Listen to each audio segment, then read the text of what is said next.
Welcome back to the best podcast studio in the business. This is another episode of Uncontested Investing. I'm your host, Nate Zielinski, joined as always by Suzanne Andreessen from ROI Inc. So today we're going to be continuing our building out your team theme. It's been a great couple of episodes, but today we're going to hone in on why hiring the right property manager matters.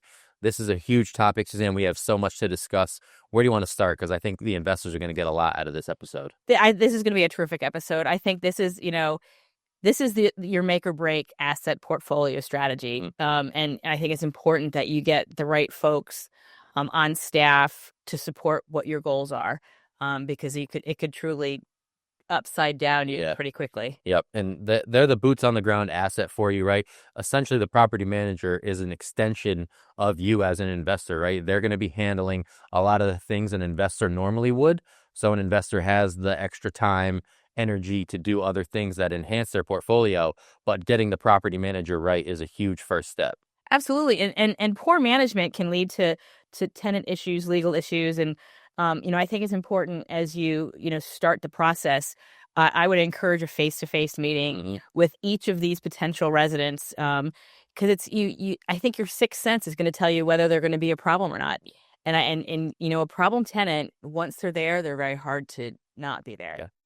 Yeah. There's not really a vanilla property manager, so to speak, or a normal. You're either going to be a solution for the investor or you're going to be a headache. So the investor, you're right, they do have to do that work ahead of time, that face-to-face meeting, make sure that their goals align right and that they're hiring a reputable property manager, because, maximizing cash flow, tenant retention, and long-term property value, those are all things that investors love to hear. And having the right property manager in place can sort of lead to all of those things much more efficiently than an investor could ever imagine. Well, and establishing those personal connections with the residents, I think that's going to help in the long run. You're like, hey, Nate, how was your, I know you got married last week. How was that? How was your wedding? How was your honeymoon? All that stuff. How do you, it shows that you're paying attention to what matters to your residents. And in the long run, that happens, that will help with the retention of that as well and renewal. And every investor out there loves a good property, but that doesn't mean anything if you don't have tenants, right? So what the property manager can do in that case then is keep those relationships strong, keep those tenants in there for years, and that's how you're maximizing your cash flow. If you have that year-over-year turnover, you're maybe searching for a month or two or even a few weeks can set an investor back when they're talking about reaching their goals every year. So the property manager is actually the linchpin that kind of makes everything work for a real estate investor when you think about it. Well, 100%. If you have a vacancy, 1 month of vacancy is, in theory, $100 or $200 difference in value on your rental payment. Yeah. So if that's, if your resident's saying, hey, is there any way we can hold, flatline for this 1 year, my job change or whatever, just by, and maybe if they're a good resident, you say, I understand that. And you make, you appease that opportunity, because I think it's important to not have the vacancy and have the good tenant. The good tenant is by far the better solution. Yep. So finding the right property manager at the right time is the balance that every investor wants to find. We could talk about qualities as well of a property manager that all investors should be looking for. I think the first one is going to be transparency, right? Show me the information that makes you a successful property manager. What kind of reports do you run? What's your history with different buildings, units, tenant, having that openness, right? If you have your first conversation with a property manager and they seem a little bit closed off, that should be kind of a warning sign right away. Well, and they need to be proactive. You want them to say, Nate, there's a problem. I think, washing machine 3 and dryer 6 are some issues that, we either want to go out and make sure we have a repair and a maintenance contract in them, or we go ahead and replace in advance so that we don't have angry tenants. So those are, some of the pieces that you want them to be proactive on. Yeah, that responsiveness, like you said, not only proactive, but reactive to you as the investor. Kind of use that initial time that you're meeting them as kind of the trial run, right? How long does it take them to respond to your emails, return a phone call?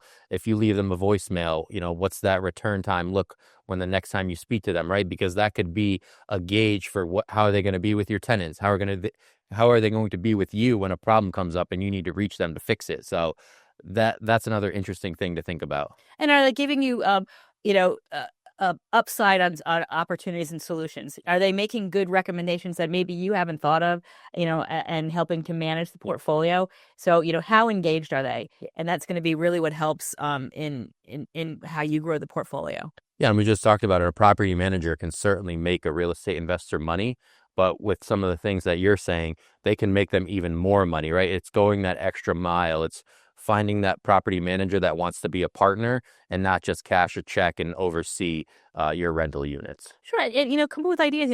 You get to know your community. Is it something? Is it maybe every Memorial Day we want to have a barbecue, or something? Or how can you engage and make the tenants feel more welcome as part of that particular neighborhood? I think it's a key piece. Yeah, two that I really want to talk about is experience and reputation. I think those are things that the investor can see pretty much on a resume, or if they do a quick search online of the property management company or the property manager themselves. You know, the property type is a big one, but also the local market. Are they already established in the community? Do they have relationships with potential tenants from other buildings? Sure. You may be able to, if you bring over that property manager, you may be able to attract those tenants as well. And then with the reputation, right? Talk to other real estate investors that maybe have used this property manager services.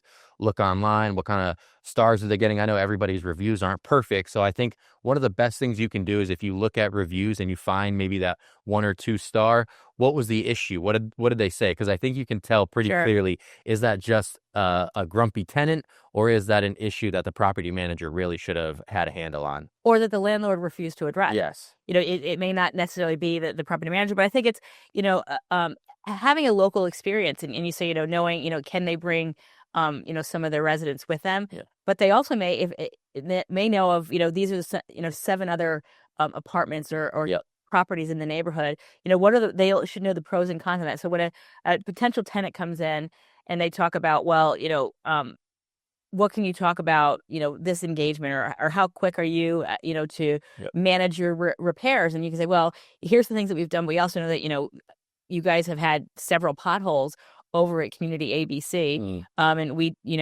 try very hard to stay on top of not only our internal experience, but the external, and making sure that the grounds are, up to expectations of our community. Exactly, exactly. And I think another layer of that is the systems and processes that they have in place. That can tell you a lot about the property manager that you're about to hire. Screening tenants, right? Are they interviewing them? Are they thorough with their process? How do they handle maintenance, or even collect rent? So a solid property manager should be able to sit down in a meeting with a real estate investor and go, this is how I handle this. This is how I collect rent. Any maintenance issues that come up, I have this system. That's really what you want to hear. Not, oh, I'll create this, or I'll come up with this, or I know how to do that. You really want the Sure. actual evidence that they've done this before and they're going to implement a system once you hire them. Well, and the word systems that, a great lead into there's so many technologies that have been developed for this industry. What are you using for tenant screening? Great. What are so there's, what are you using for marketing strategies? If they already are coming to you well versed in some, technology that perhaps you haven't engaged yet, that's a good sign that they are, forward thinking, Yeah. and that's going to certainly be beneficial to you as well. And I don't think this is make or break, but I think the last quality of a good property manager that we could talk about is legal knowledge. Obviously, you can always seek the services of an attorney if it's a burning question, but I think that's just an extra layer of certainty that you found the right property manager.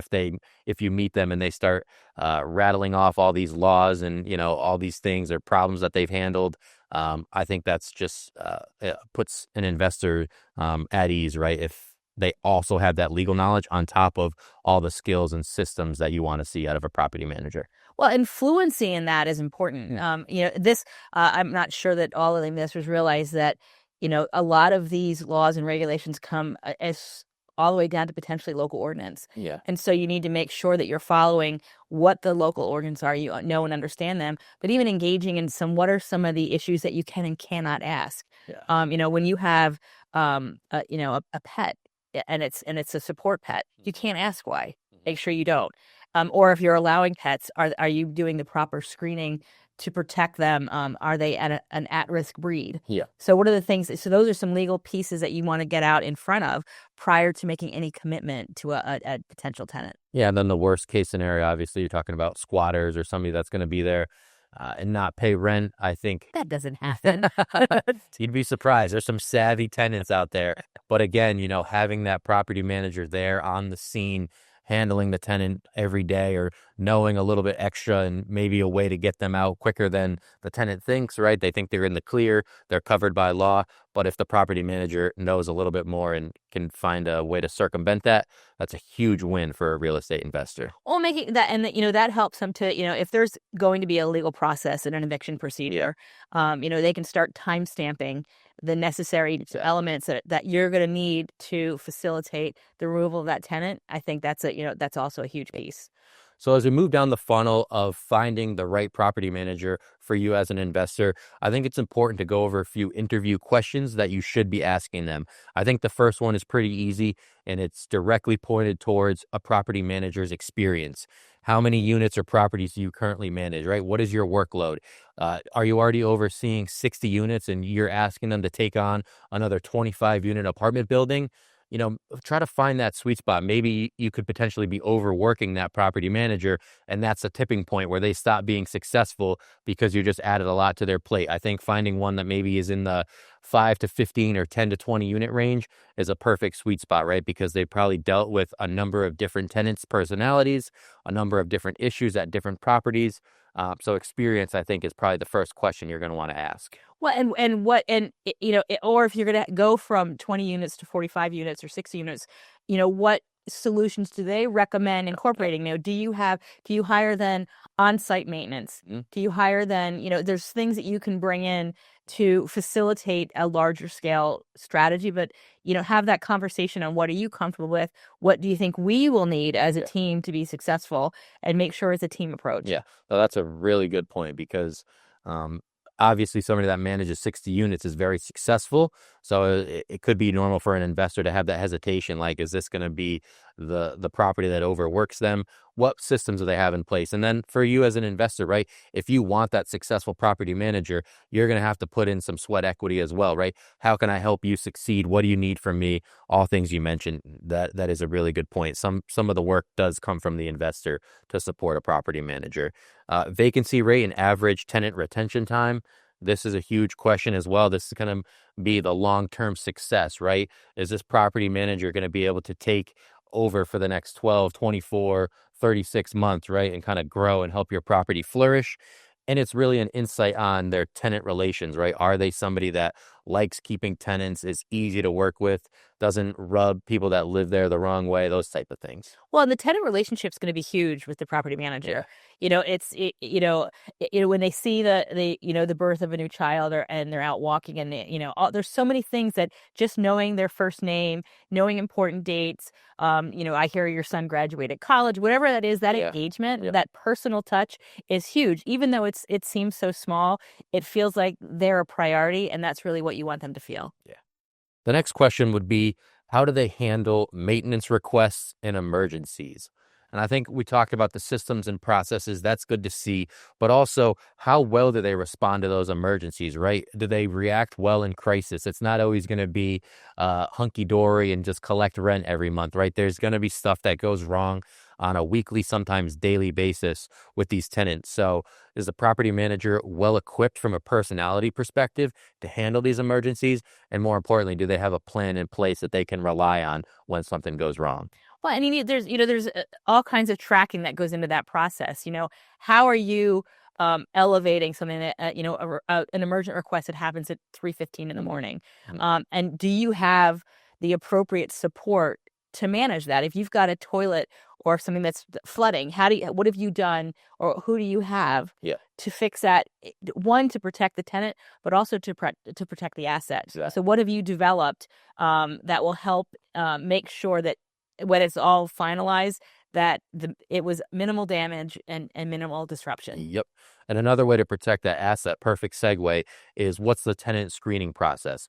I'm sure for an investor, when they hire a property manager and kind of pull themselves out of the equation of being boots on the ground at that investment property, I'm sure that's a hard thing to let go of, right? You're kind of releasing control and trusting other people. So that tenant screening process is extremely important because the quality of tenant matters for the long-term health of your investment property. You don't want people that are dinging up the walls, getting into car accidents, or damaging the property that makes the property so appealing to other people. So a tenant screening process is a huge thing for a property manager to have in place. And what is their history? What have you done and looked at what is their collections? Have they paid their rent on time? Have they been on time? Do they run 15 days late? Are they 60 days late? What dings do they have in their credit? What are other things that, have you done a background check? Do they have any liens against them? Do they have any, are they, do they have any criminal history? What's going on? And that, not that, I'm not saying you can't, house a criminal, but you want to make sure that,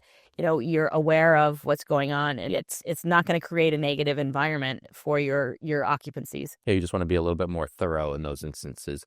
The next one I think is really important to ask is fees and services that are included with the property manager, right? So how expensive are they? What services are they going to offer if you hire them? Pretty much, is it fair, right? Are you getting what you're paying for?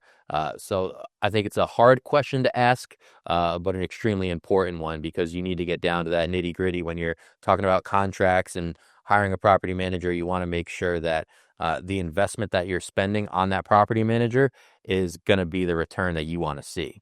Well, and what do you do? It needs to be beneficial to both sides. How do you manage an after hours request? If they're woken up at 3:15 in the morning, how is that? Not only how is that request handled, but what are you doing to handle that, I'll say, discomfort that now on behalf of the property manager, and what is the frequency of that? Because if you're having a lot of after hours requests, there's something really going on the maintenance side of that you're not, that it should, not that it's always 9 to 5, but most should be 9 to 5. Yes. And like any responsible employer, I think the last question is references, right? Can I speak with current clients that you oversee at certain properties or other investors that you work for? Can I see some of your sample reports in terms of the tenant screening process or how you collect rent, things of that nature? So having the property manager be able to supply those or be open to getting those recommendations, I think that's important, because if they have pushback there, say you have a great interview, but there's pushback there at the end of, oh, why can't I talk to anybody else that you've worked for, or why can't you produce these reports for me? That should be a little bit of a head scratcher, and maybe you need to keep interviewing other candidates to see if there's a better fit out there. Sure. And so, and references can come in a couple of different ways.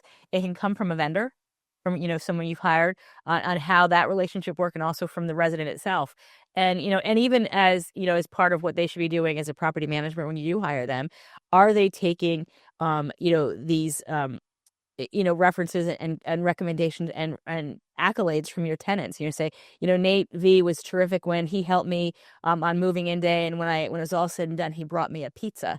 Yeah. What have they done to make sure that because that in itself, to me, is a reference. Mm-hmm. When you have someone who gives you a testimonial, Exactly. I think that's a huge piece of it, and you should be posting those testimonials on your website for your property to help attract and make potential residents want to come there.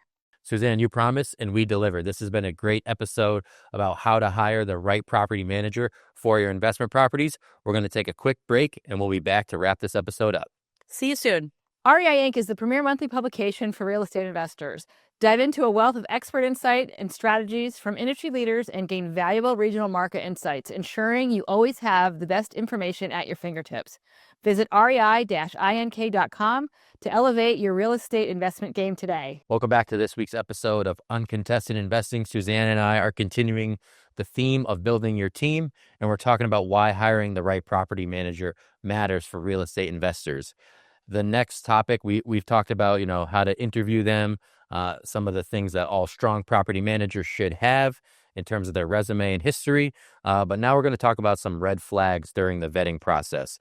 One thing that we talked about is very important to interview the property manager, get that face-to-face meeting, not always through a phone call or over Zoom or email. You really want to meet them in person and ask these questions. But I think the first red flag, and this kind of goes across the board for any interview, are the answers vague? Are they being evasive? Are they taking long to respond? Stuff like that really should have the investor feeling a little uneasy and that they need to continue their search. Well, I think it's important to, to the face-to-face meeting is key, but also seeing their disposition when you ask the question. Yep. Do they flinch? Are they like, yeah, how are they handling that? But also, and one of the things, very early in my career, I was taught to ask open-ended questions that don't yield a yes or no answer. Make them respond. Yes. Ask them a question in such a way that is, how are you doing this? When are you doing this? Versus, are you doing it? And I think because you want to see how they're going to respond to that question, but also what guidance and outside the box thinking that can they contribute. Yeah, if there's poor communication in the early stages, that probably means that there's going to be poor communication throughout the time that you hire them. And quite honestly, you shouldn't hire them if there's poor communication, right? Indeed. And I think no written management agreement, or any documents or any terms, right? If there's no contract that they're willing to present, that should be another red flag, right? That they might not quite be at the level that you need them to be, to kind of give them the keys to your investment property, so to speak. And a contract is beneficial to both parties. Yeah, it keeps everybody on track and held to a standard. And I think it's important that everyone is held accountable in the relationship in order for it to work. Yep. Yep. There's also going to be those excessive markups, right? Are they extremely expensive when it comes to repairs and maintenance? What do those bills look like, right? Because if you don't have a property manager that's savvy and shopping around and finding you the best deals for some of those repairs, that can really put you behind the eight ball. Property managers are supposed to save you money and make you money, not spend it all. So I think that's another important thing that could be a red flag, and that might be something that you have to learn the hard way. Say you hire a property manager and you realize that in the first few months that they're finding the most expensive person to fix this, or they're not looking at options and getting quotes. So I think it's important for investors to remember, right? Always kind of have that escape clause in any contract that you may be able to terminate your relationship with the property manager whenever you see fit if something's not going the way that you desire it to. Well, and certainly you want to have an evaluation period in on the forefront of that as well.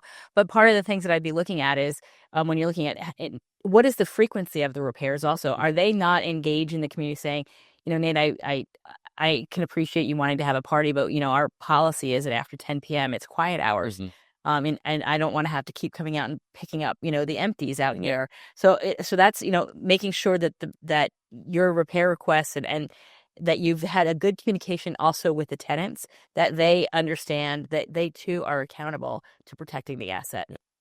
And I think another red flag, we talked about this a little bit earlier, right? Of finding online reviews. And sometimes there can be negative reviews, like with a disgruntled tenant. So don't always look for the negative. But if there's no online presence, that should be the red flag as an investor, right? Because you want someone that's established, someone that has credibility, a website, easy ways to get in touch with them. So if there's no online presence, that's really going to be a hard bridge to cross when you're trying to make up excuses of why you should hire someone. That's definitely a red flag. And I think no online presence in today's day and age, for a property manager is going to be a turnoff for real estate investors. But they also not only know the online presence, do they have the capabilities to edit your website, to make updates to it, to post new testimonials, to put whatever are they actively engaged and capable Yeah. of helping you manage your online presence? Yep. And this might be one of the harder red flags to find. It's kind of a case by case basis. But does that property manager oversee employees, and what's that turnover like? Are they a good boss? Kind of that's a good sign, right? Can they handle their actual company? And that will lead to them being able to handle your real estate investment property, right? If they can't even do that, if there's a lot of turnover, that might speak to their personality. If they're hard to work with, hard to get along with, you don't want that translating over to your real estate property, because then you're talking about relationships with tenants. And that's a nightmare if the property manager and the tenants are consistently bumping heads. But it even goes into to the vendor relationships as well. Is the snow plow guy all of a sudden not showing up because they had a poor relationship? But those are also ways that you can even do your screening process. Like, oh, well, who did you use for snow removal? And then you say, oh, Nate, I understand you plowed the snow over there. How was she to work with? So there's some things that you can use to make sure that it's predominantly you want your tenant experience to be up there. Yeah. But if you're not treating your partners and vendors properly as well, that's also a red flag. Yeah, it's got to be a little bit of a tough life for a property manager, right? Because they have to be so likable. It's kind of a cliche, but it's is this someone that you can get a beer with, right? Are they open to communication? Are they friendly? Can they see different points of view, right? So I'm not saying that a property manager's job is necessarily easy, but they kind of have to be a chameleon in that way, and I think that's something pretty easy early on that an investor can spot, right? Are they willing to have these conversations with people, or like you said, are they head down and just walking past tenants? Or are they saying, "Oh, congratulations on the new baby," or "Congratulations on the graduation"? So you want somebody that's going to be a people pleaser and be able to kind of walk into any room, whether it's tenant, whether it's employee, whether it's vendor, and be open to having a conversation and be likable in those situations. Well, and it should be someone that enjoys engaging with people. Yeah. You could have a lot of fun in that job. Hmm. You really can. You can, well, you can say, "Hey, what do you want to do for the barbecue? When do you want to have the barbecue? What type of barbecue do you want to have?" There's so many things that you can do, and ask, what are other things you'd like to bring to your community? And if you have, buy-in with your tenants and your neighborhood, I think everybody can win in that situation and have a really positive Yeah. experience. Some important tips to remember, right, as we go through this process. We discussed a lot today. We have one more topic to cover in terms of that long-term relationship. But strictly for the investor, when you're talking about tips to hiring a property manager, I think that trial period that you mentioned is so brilliant, right? Set up in a contract that they'll work for 3 months, see how it goes. I think that 90-day period is a good sense of there will be some things going wrong. There will be some collecting of rent. There may even be a possibility to screen a new tenant that comes into the building. So that trial period can really be make or break. And I think it's important for investors to have that clause in the contract. It's no marriage is perfect, and I think that as you, just as important as what happens when there's an issue is how do they respond to it? How do they react? Because Yeah. those issues are going to happen all the time, and what resolution did they help bring to that? And I think that in itself will show you how they're going to resolve your own issues with tenants and other things on the horizon. Yeah. And this is something we haven't really touched on the episode yet, but it's important for investors to remember. Considering a local property manager versus a national, there are certainly pros and cons to both. National, you're probably getting a white glove service. It's going to be a little bit more expensive, but it may not be as personable as you want that relationship to be. On the local side, they might be a little more inexperienced, have less manpower, while you can forge that long-term relationship. So for you as a real estate investor, it's kind of what are you looking for in a long-term relationship? Go local and try to build with a property manager and be able to kind of meet them face to face and, 15, 20 minutes away. Can we get coffee? Can we have a quick call? Versus the national side, you might have reinforcements whenever you need them, but they could be harder to get in touch with. You're not going to have that relationship, and they may not go the extra mile that local property manager might do. Well, and there's pros and cons to both, certainly. From a local aspect, you want someone who knows the area. Mm. You may have a special request, or what do you know for, my daughter wants to go horseback riding. Do you know any places that have an equestrian center, Mhm. or what local golf clubs are available? That people want to go? Is it private or public? So that you're going to get from your local relationship, and I think that's imperative. To have a harmonious local environment, to have someone who's close to that community. But the benefits of having the national folks, certainly, they've already vetted all of these software and technologies. They've already vetted some of these strategies, Yeah. so they can hit the ground running. So depending upon not only where you are today, but where you want to be tomorrow, may help you make that decision. If you want to go from 22 assets to 75, maybe you go to a national, because it allows you to grow, and they may also have help in acquiring assets for that portfolio a little bit more thorough than your local For partner sure. would be. And the last few tips, we'll just cover these briefly because we have discussed them during the episode, but always be checking those references or the background check. Ask for the sample reports, right? The lease agreements, the tenant screening process, and don't be afraid to switch if things aren't working, which we kind of touched on with that trial period. But again, if you can see that and there's no use in keeping a relationship that's not fruitful and prosperous for you as an investor and gets you to where you want to be going, cut ties as soon as you're unhappy with a relationship, because it'll just sink your property, sink your portfolio, and your mood as an investor will change, and you'll take that into other endeavors, other properties, other situations. So if it's not going well with the property manager, fix it ASAP. Well, and make sure that you've set up a plan to evaluate that. What is your free, when you first hire them, you say, what, every Monday at 10 o'clock, we're going to have a review and we're going to talk about the community. And maybe you go every other Monday, but you make sure that you have a buy-in on what the process is going to be and how you're going to evaluate that. And everyone understands what the expectations are so that everyone can be held accountable. Because it could also be that it's a great property management manager and the investor's the problem. Yeah. So there, it goes two ways. We're looking at you. Stop it.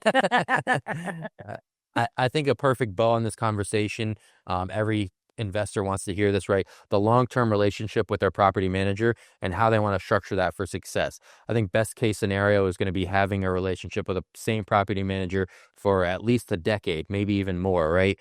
So set clear expectations in the management agreement, right? From day one, step one, what does that look like? Are both parties knowledgeable of all the terms in the agreement?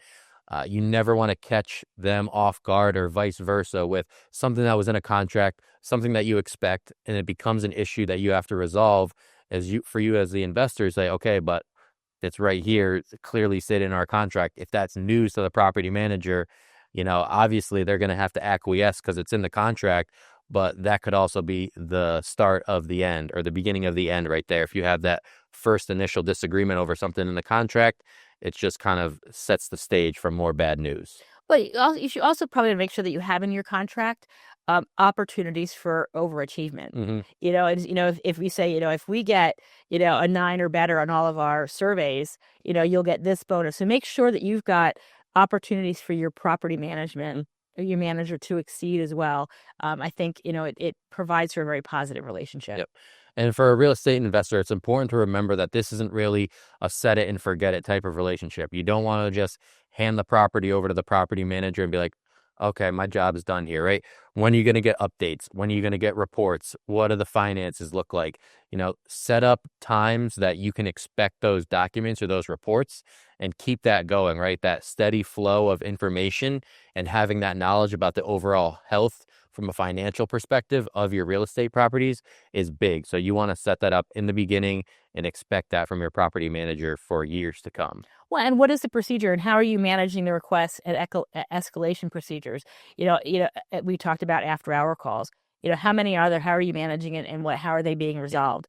And I think you want to make sure that you've addressed it, that everyone who's involved feels like they've been heard, including your property manager, but also the tenant.